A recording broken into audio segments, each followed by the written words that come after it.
Hello Visakha, అందరికీ నమస్కారం.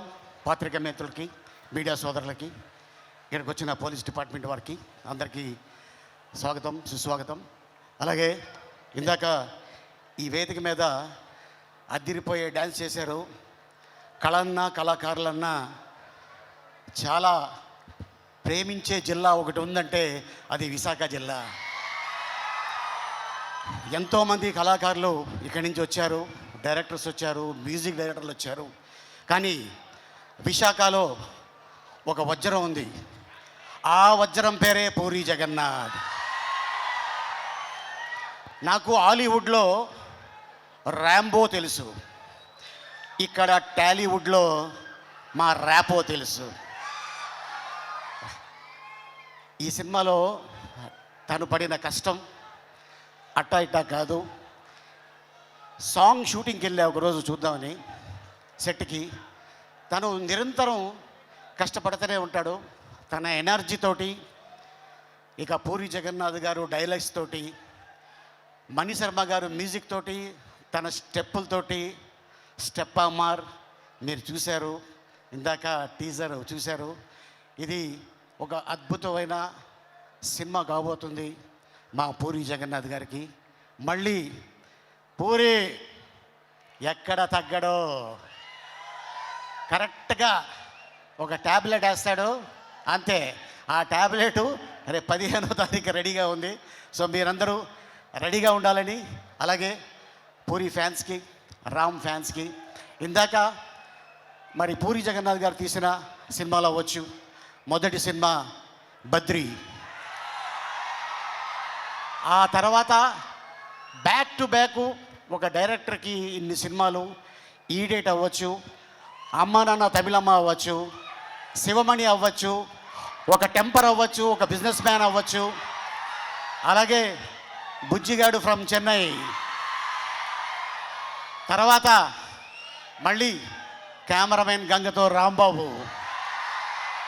ఆ తర్వాత మళ్ళీ ఇప్పుడు స్మార్ట్ శంకర్ అయిన తర్వాత, సో మన అందరికి తెలుసు కోవిడ్ మొత్తం ప్రపంచాన్ని కుదిపేసింది.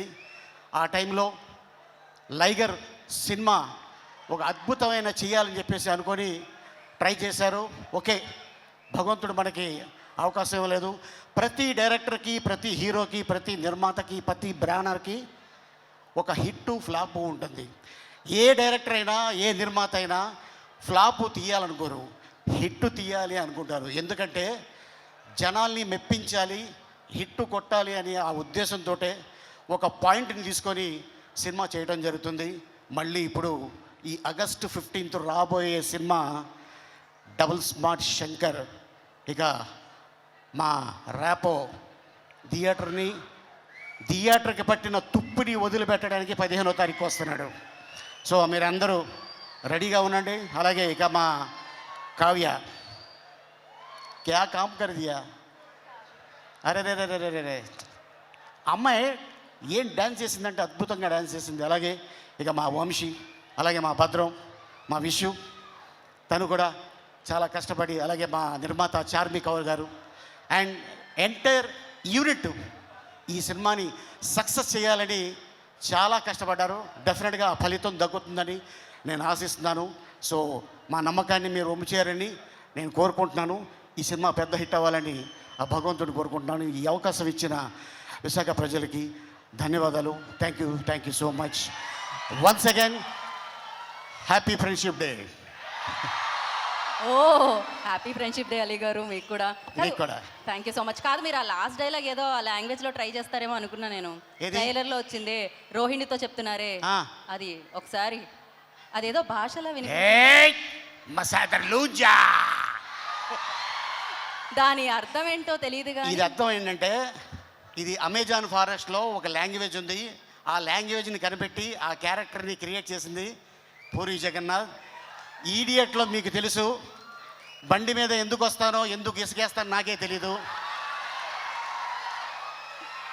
ఆ ఇసుక బీదర్లో దొరకదా అని మా అన్న అడిగాడు. అది అక్కడ దొరకదు, ఇక్కడి నుంచి తీసుకెళ్తున్నాను అని. కానీ ఇసుకే చూశాడు, కానీ నేను తీసుకెళ్ళేది ఇంకోటి బండ్లు. అదనమాట. So thank you so much. దాని అర్థం ఏంటి అంటే హ్యాపీగా నవ్వుకోండి అంతే. నాకు అది డెఫినెట్గా ఎస్. నా కోసం ఆ లాంగ్వేజ్ కనిపెట్టి రాసి ఇవి అద్భుతమైన క్యారెక్టర్ సృష్టించి చేశా. అండ్ నేను కూడా ఆ బట్టలు ఇందాక అడిగావు కదా, అది బాగా చల్లగా ఉంది.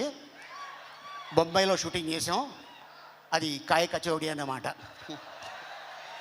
ఓకే అండి, ఓకే. నేను దీని అర్థం తెలుసుకోవాలనుకోవట్లేదు. Thank you so much Ali గారు.